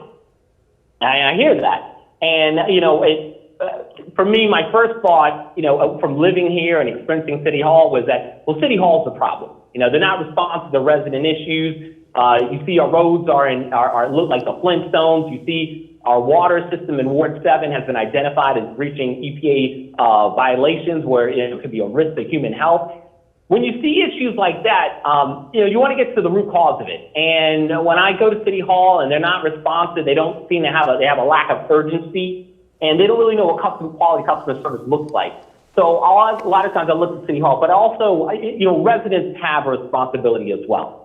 I was looking at the voter participation rate in Massachusetts. In 2020, we had the highest voter participation rate in the state of Massachusetts since 1992. But in the city of Brockton, we had the ninth worst voting participation rate of any other city in Massachusetts. So it's like that good old saying, you get out what you put into it. Mm-hmm. So residents, I have to put ownership on you as well to be informed. Go vote, number one. If you're not voting, that's part of the problem. And be informed and engage with City Hall no matter what. Okay. Now, we got about 30 seconds left. Would you like to take the time, tell people why they should vote for you? Yes, everyone. My name is Jamal Brathwaite, and I'm asking for your vote on November 2nd to be one of your next Brockton City Councilors at Large. The reason why is I want to increase public safety in the city of Brockton, and it's specifically we need to start with the schools. All right, I have not heard any city councilors talk about this. We can see this, especially with the current events going on right now. Other aspects that I want to really hit a home run with is just modernizing the overall city of Brockton. Okay. That means modernizing our road system, our water system. If you want to learn more about me, you can reach out to me directly. All right, thank you. We're running out of time, but thank you for sharing your views. You were listening to Jamal Brathwaite, who is running for Councilor-At-Large here in Brockton. And remember, November 2nd is Election Day, and it is your right to vote. It is not a privilege, it is a right. And this is how we run our government. This is how we run our city, by electing the people who are going to support us. Not going out to vote isn't anybody else's fault but yours. Please vote November 2nd. Please do your duty. My name is Ed Miller. I want to thank you for listening.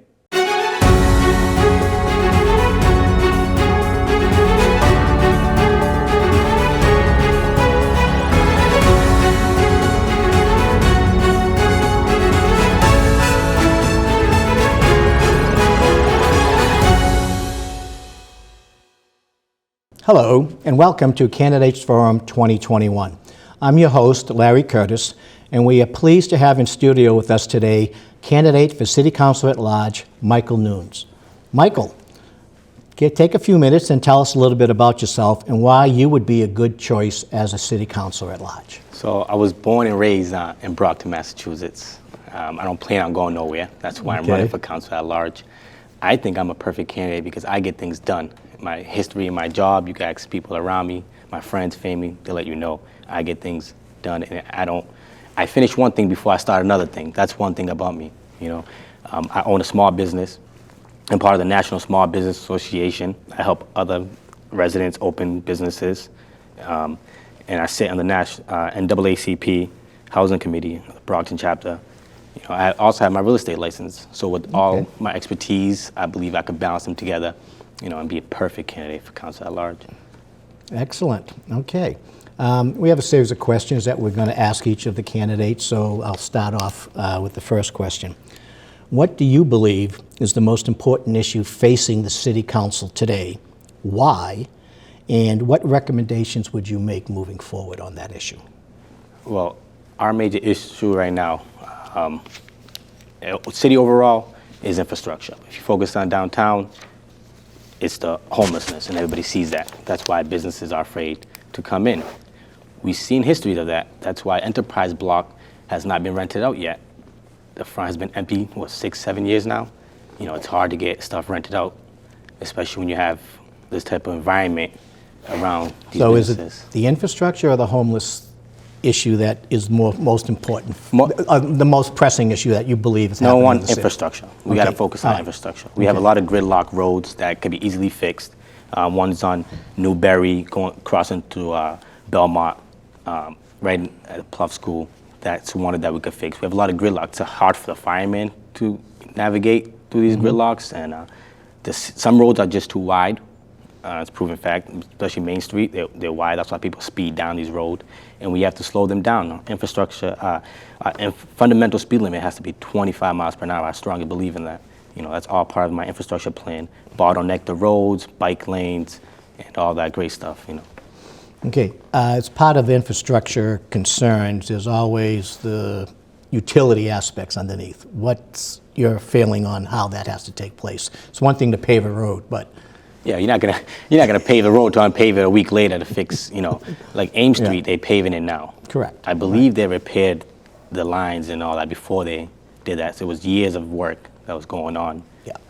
So obviously we have to fix the pipe, prioritize what needs to be fixed first, you know, and take steps in the procedure that, you know, just not to waste money and have Yeah. to go and repair something twice, fix it twice makes no sense. Well, absolutely, I would agree with you there. As a city councilor at large, one of your primary responsibilities is to vote in support of issues for the overall city.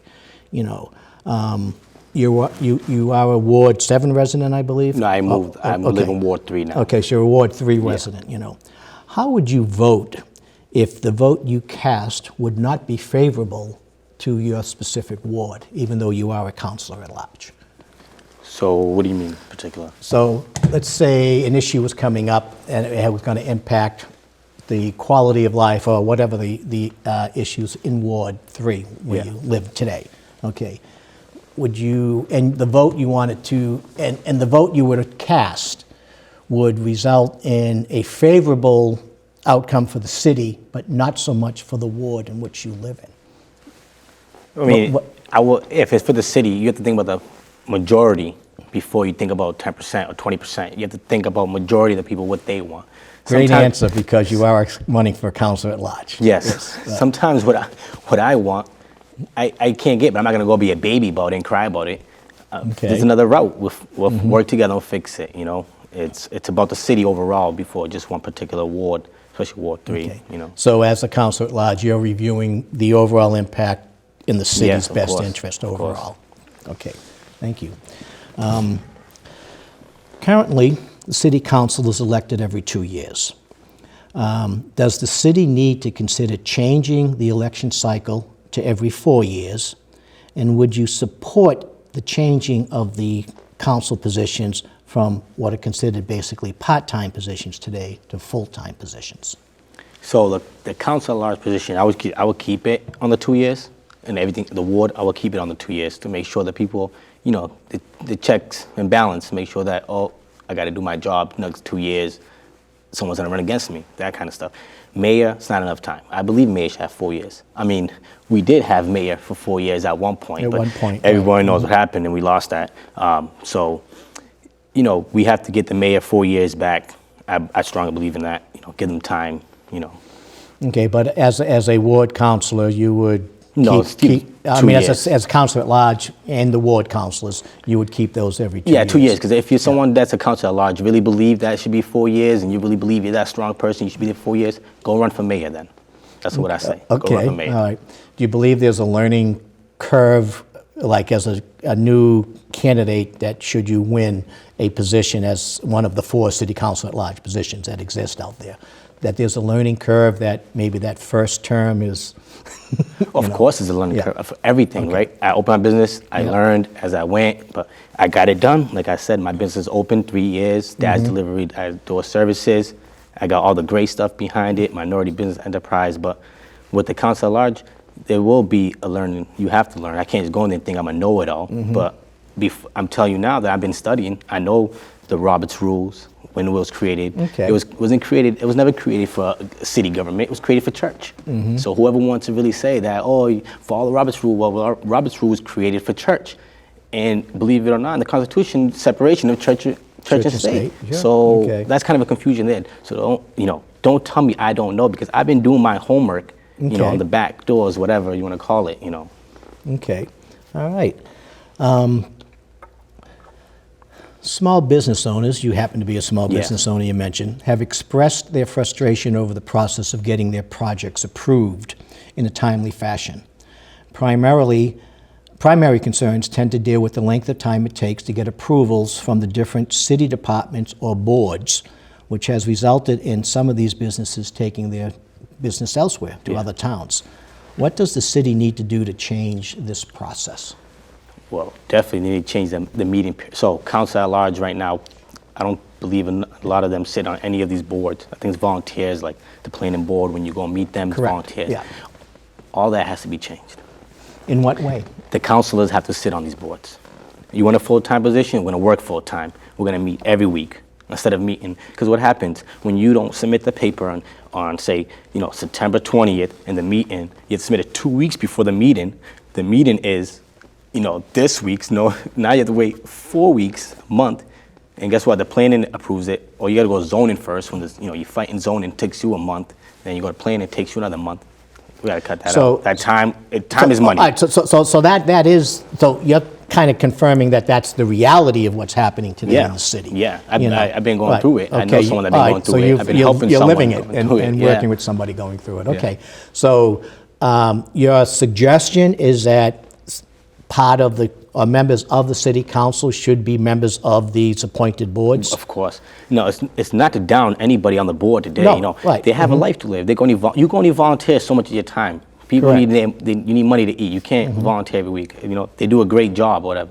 But the time-wise, we have to shrink it down. I don't understand why we can't meet every week if we're a full-time counselor. So if that were to be a direction for consideration moving forward, did I hear you correctly that then those city council positions may need to be transitioned to full-time positions, paid full-time positions? Correct. Like every other major city, Boston city council is full-time. I don't know what they get paid, $80,000 to $90,000 a year. Whatever. I'm not here for the money, so it doesn't even matter to me. I'm not here. 30-year resident. The change that I have seen is I mean, a lot of neglect. I think the discussion is very valid because, I think as you've experienced personally and as you're working with other small business owners, that was what I heard you said, is that the process is basically, tedious and cumbersome if all the T's aren't crossed and the I's aren't dotted. Now, the other side might say, well, that's the way it's supposed to be. You should have been prepared. It shouldn't be like that, though. It shouldn't. You go to other towns, say you missed the deadline, they'll help you out. You know what? We'll do a special meeting for you tomorrow. Come tomorrow at 10 o'clock. When nobody's doing nothing, let's go. It's proven fact. Go ask other towns. Go ask Easton. Go ask Taunton. Okay. Ask All right. Berkeley. All right. On a more lighter side of things, 3 years ago, the city entered into a trash agreement that resulted in smaller trash containers. The decision resulted in homeowners having to purchase city-approved trash bags for the overflow. These bags have seen a 25% increase in cost after 2 years of service. Consumer trash bags can be purchased at much less a cost, up to 300% less. Why is the city required to use specific Brockton bags and not a more affordable trash bag? Well, the bag that we use, obviously, is to make sure that we can afford the contract. So that's why it's priced, like that, because they have to pay for the contract. So if they make it $3 or less, they're not going to be able to, everything's check and balance again. Brockton's a big business, a corporation. We've been incorporated since forever now. So you need to charge that much money, $5. And with the small trash barrels, Right. I agree with that 100%. I agree with that 100%. The size of it, and I'll tell you why. Please, Because most of the trash that people are throwing away is not even trash. It's recyclable. Well, again, I think you're correct in the concept that the smaller trash containers with the larger recyclable containers was to drive recycling. Exactly. Yeah. We spend money getting rid of our trash. We make money getting rid of our recycling. So not necessarily to the companies, but they charge us less because they're selling these like plastic, metal, all this stuff could get recycled and resold and repurposed. So, if I heard you correctly, the cost of the city trash bags, which are now 4 for $5, Yeah. you could get them CVS or wherever you pick them up, is basically a cost-neutral issue for the city of Brockton, because the cost of that bag is basically the cost of disposing of the trash that's in it. It's to discourage people. Yeah. That's exactly what it is. And guess what? It's working. I've been driving around the city, the green trash bags, I barely see them. And the curb looks way much better. You don't got rodents ripping into the bags. You got people recycling more. The recycle bins are filled to the top, can't be closed. That's the thing that Absolutely, people yeah. want to see. China's not buying that trash no more. What are we Right. doing it? Burying it across town. We have to end that. You see Taunton, see Brockton, they all the landfills. Oh. So, following up on our first question, when you mentioned the infrastructure as the most important piece, you also mentioned something on the homeless factor of what's happening within the city. Can you elaborate on that a little more for us? Yeah, so Father Bill's, everybody knows Father Bill, Mainspring. They've been in the city dominant. They're the only homeless program in the city, correct me if I'm wrong. I think they bought Roadway in, which a lot of people don't, I guess, against it. And I think they got something going on Manley Street, the old National Guard building. Well, there are some meetings coming up on some purchase of property on Manley Street that Father Bill's, I understand, is looking to relocate from downtown over. Which I like it. I see a lot of people complain about it, but I think it's a great location, because across the street is, you got the dealership, you got, it's not a lot of houses around that area. Not residential. Residential, right, yeah. It's more industrial. Industrial. Okay. But, Mainspring, obviously Mainspring is not where it's now. That should be the prestige commercial club where the elites used to go, the Keats family, the Parkers, the Battles, and now it's one of those. No, I'm nothing against Father Bill's. Oh, absolutely God bless them not. and support them 100%. It's a necessary program. Of course, but you have to reconsider. Okay, does the owner even live in Brockton? Does he live in Brockton? What he designed there, that program, in and out, in by 6, out by 6, is a bad program. Jack's place, right behind it, perfect. And that's long-term residency, Residency. which Jack's place is up there. And the other one on North Main, down Right. by Ames Street. Those two buildings, perfect how it's set up. Perfect. Some might argue is that what we're doing is that we're relocating the homeless population from the center of the city, which is factually what's happening. Yeah. Over to a much less visible location. Again, if all the humane factors are in place for a support base, for whatever the mental health concerns and issues are, that's probably a good thing, ultimately, in the end. There's been a tremendous amount of investment in our downtown area, and it is turning around, as I see it. Of course. Myself, and we want to continue that. And I would agree with you that Father Bill's Mainspring relocation is the right decision moving forward for the city. Yeah. And we want to remind our voters out there to don't forget the citywide election is Tuesday, November 2nd, and please get out and vote.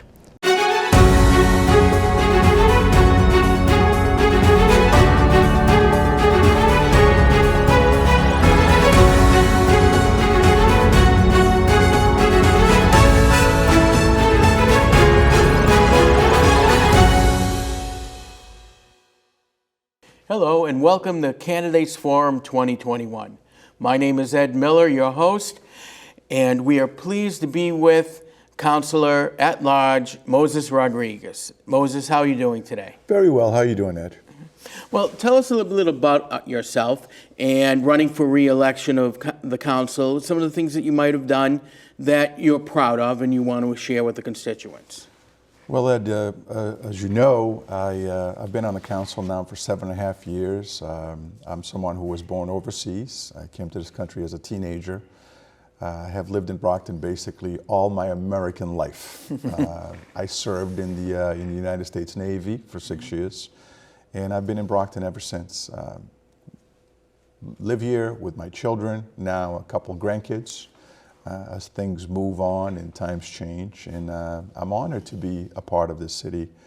As a matter of fact, I'm one of these individuals that always complain that we don't do a very good job in promoting what we have in this city. Often we hear people complain about the negative side of things versus focusing on the plus side of things. When you've got a high school that's larger than some towns in the county, you had to be proud of the fact that we've got that many kids running around in the halls of a school that are behaving the way they should behave. And that's something that we ought to be proud of and be promoting of instead of just always focusing on the negative. Okay. And what do you believe is the most important issue facing the city today? Well, you know what? I believe, as I said, we all know that we've got some, a criminal aspect in the community. Public safety is a major issue. We know that education is always a major concern, but fortunately, we're getting some real dollars to invest in our school system. Hopefully that will make some serious improvements, both in terms of additional personnel, but also in the infrastructure of the school itself. Being able to buy new books, being able to buy new technologies and stuff to provide to our kids. But I honestly believe that one of the #1 issues that we have in this city is the lack of positive promotion of this city. Positive promotion, because when you do positive promotion of the city, what it does, it brings new businesses into the community to help the citizens out. It brings better living for everybody. It brings the change of the elements that basically you don't want in your community. That element will move on, go someplace else, and better people, more productive folks would stay behind. So I think one of the things that I see, to try to be different than everybody else, because it's easy to say, you want public safety, you want education, you want this, you want that. Those are the basically beat conversations that you hear on a regular basis. But I think one of the things that we need to do is think outside of the box. Build infrastructure that actually help the community out.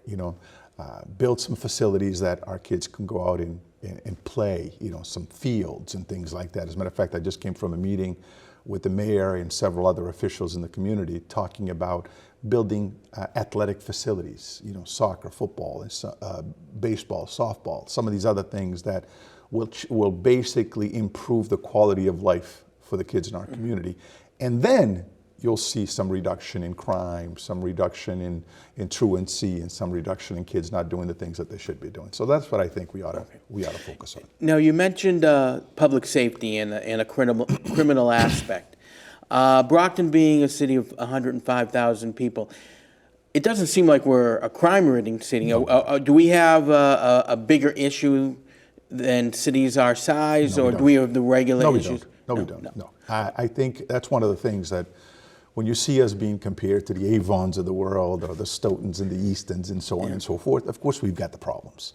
But when you compare us to Boston, Worcester, Springfield, New Bedford, Fall River, look, we are one of the better school systems out of all these urban centers that we actually have in Massachusetts. So why is it that you're comparing us with Avon if Brockton High has more students than Avon has people? You can't. It's not even apples and oranges. It's apples and pineapples. So I think we need to compare apples with oranges or apples with apples. With the Bostons, the Worcesters, the Springfields, the New Bedford, and the Fall Rivers, and now the little not necessarily the little towns that surround us. Because listen, in cities you're going to have crime, some instances of crime. You're going to have some instances of prostitution. You're going to have some instances of, people selling and buying drugs, because those are things that come along with cities. Now, we can do something in terms of minimizing those efforts. I remember when I was mayor in this city, we had, I brought in all the town managers of the surrounding communities, because the vast majority of the people that we have homeless in Brockton are not people from Brockton. They're coming from other communities, because this is where the social services are. This is where you come looking for help. And when you come looking for help and you have no place to live, guess what? You become homeless in the streets of Brockton.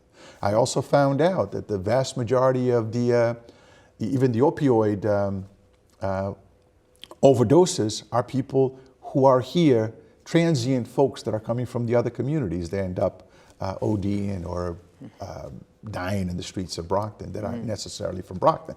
So that's all a perceptional thing, and that's what we need to kind of look at to change that perception, to accept the fact that we are a city of 105,000 people. And you've got towns that don't even have 5,000 people, never mind 105,000 people. So we got to change that whole thinking, that whole mentality of saying, the town of Brockton. No, we're not a town of Brockton. We are a major city in the Commonwealth of Massachusetts. Right. We got the 4th largest school system in Massachusetts, which possibly means that we're the 4th largest community in Massachusetts. So it's important for us to put it into context, not sit here and basically say, hey, look at the crime in this particular community versus this community. Yes, we've got some criminality that takes place in the city. Yes, we have some drug use and abuse in this community. But you know what? When you put us in perspective, comparing us to other communities of similar size, we're doing a lot better than most. Now, as a ward councilor, as the councilor-at-large, I apologize, you have to vote on different bills that will hopefully improve the city. How would you react and how would you vote if you know something comes up that really could benefit the constituents and the city, but doesn't seem to be too favorable in the beginning with the constituents? How would you react to that? How would you vote on that? Well, we are unfortunately or fortunately a representative form of government. We represent the constituents. Often you put it out there, you get a sense. And again, but what's important for us to keep in mind is that we cannot be driven by the few loud ones, because that's what happens a lot of times in our community. You've got a small group of people, but they're loud ones that basically try to dominate the discourse, the conversation. Correct. And you cannot sit here and decide on things that are for the good of the city of Brockton based on those handful of people. Now, if you've got an issue that you've got thousands of people against the issue, then you vote with the thousands. But if you have an issue that only has a small number of people against it, you got to look at it. Is it good for the city of Brockton? Does it help the city? And then vote accordingly. But you cannot sit here and be influenced by a handful of people who, and you know what, Ed? You know that as well as I do. There's some people, it doesn't matter if you say, well, it's beautiful out. You know what they're going to tell you? No, it's not. It could have been better. Well, look, it's sunny out. Well, it should be raining because we need the rain. Right. Well, it's raining out. Well, it should be sunny because we don't need any more rain. So there's always an opposite side. It's always that contrary. Yeah, there's always something contrary to whatever we're discussing. So you're always going to have those individuals that no matter how you look at it, they're going to be in the opposite side of things. So you got to do what's best for the global community, for the vast majority of the people in the community. Yeah, if the handful of the loud ones are pushing for or against an issue that the overall community do want or don't want, then you vote accordingly. But you got to make sure that you don't get influenced by some of the ones that are constantly pushing an agenda, especially against this community. That's what you got to do. Now, the next question is not under the purview of the council, but it's an issue that the council has to deal with. And it's not the most sexy what's affecting the city, but it is a concern of a lot of the constituencies. And now 3 years ago, we entered into a contract with Waste Management. And a lot of people are upset because even though they told their taxes didn't go up, they were charged in other ways. And one of the issues that a lot of people are having is the small size of the trash barrels. Where, and I have to say, a family of 2 people, just married, can't get all their trash into one of the bins. Can you imagine? And you having kids and grandkids, so you know that situation. The other one is that we have to use the Brockton bags, which is $4 for $5, and actually that went up 25%, where people could go buy just regular trash bags for $7 and get 30 in them. What are some of the problems when that contract comes up that you would feel that's going to benefit the city and benefit the constituents, I should say, which would benefit the city? Well, talking about the receptacle for the trash, actually when we first got those those trash barrels. My grandson, who was probably about 3 or so, or 2, he thought we actually bought that for him to play with. Because it's really tiny when you sit down and think about it. I understand the logic behind it because we want people to recycle. Yeah. But we also know that we have 3-deckers. We have apartments in this community. We are a city. And cities usually tend to have families living in it.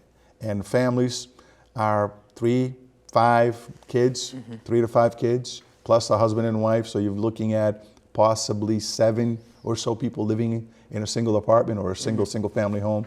So those containers are a little small. If I have anything to do with it, I'd increase the size of that barrel, of that particular barrel.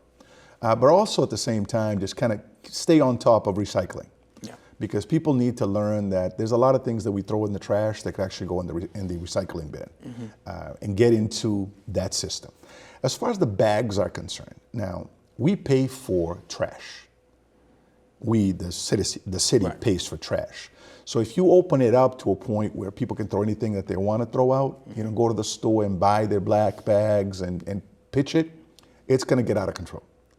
We have individuals now, you drive by people's houses and you find people tossing mattresses on their front lawn because they don't want to pay for the disposal of the mattress. And then it becomes a problem for the resident that lives in that particular place. I get calls all the time for people saying, I woke up this morning, there's a mattress on my lawn. What do I do with it? We need to kind of get away from that particular stuff and give people perhaps a way out to be able to dispose of these large items without infringing on some other residents' rights as well. You know, the receptacle needs to get a little bit bigger because that was a little too small. But from what I understand, and Councilor Azak, I think, was part of that group, they put together a committee to look at this particular thing. And the residents that showed up voted on that small receptacle. Again, you believe in democracy, sometimes it doesn't come out the way we always want. But at the time, it was decided by those folks on that focus group. That's what they decided on in terms of the trash receptacle. So you got to go by the wishes and the wills. Other people didn't show up when they had a chance to basically pronounce how they feel about it. So those that showed up voted on that, and that's what we're living with. If I have an opportunity, I'll ask to increase it a little bit because I know the trouble that families like mine and others go through with trash. So if we can improve it, why not? We have time for one more question. And the question is that a lot of small business owners, and especially first-time business owners, are having issues when they have to get through City Hall and get all the correct permits. A lot of the construction people and plumbers who've talked to me have said, if it takes me days in another city to get the permits, it takes me weeks here. If it takes me weeks, it's months, and it becomes an expense, they're losing money. What are some of the changes you feel as a councilor you can bring, working with the mayor, because they are under the mayor's purview, to speed up the process and make Brockton a more business-friendly community? We have to do that, Ed. We have to do that because I hear that complaint about all the time. I heard it when I was the mayor. I hear it now. We hear it all the time. So you know what? We got to do better than that. We got to do better than that. Join the 21st century, improve the things that we need to do. I mean, when I got there, they were still using paper permits and paper this, paper that. We're slowly moving the process up where somebody can actually apply for things online, but we got to do a lot better than that. And the mayor and some of the committees that I've talked to, or some folks that I've talked to, have basically decided that it's something that we need to do. We're going to work together to kind of make that happen, hopefully real soon. Moses Rodriguez, who is running for re-election, Councilor-At-Large, thank you for coming down. And don't forget, November 2nd is Election Day, the most important day that we have, because this is how we chose who's going to run our city. Very important. Please get out and vote. My name is Ed Miller. Thank you for listening, and I hope you have a great day.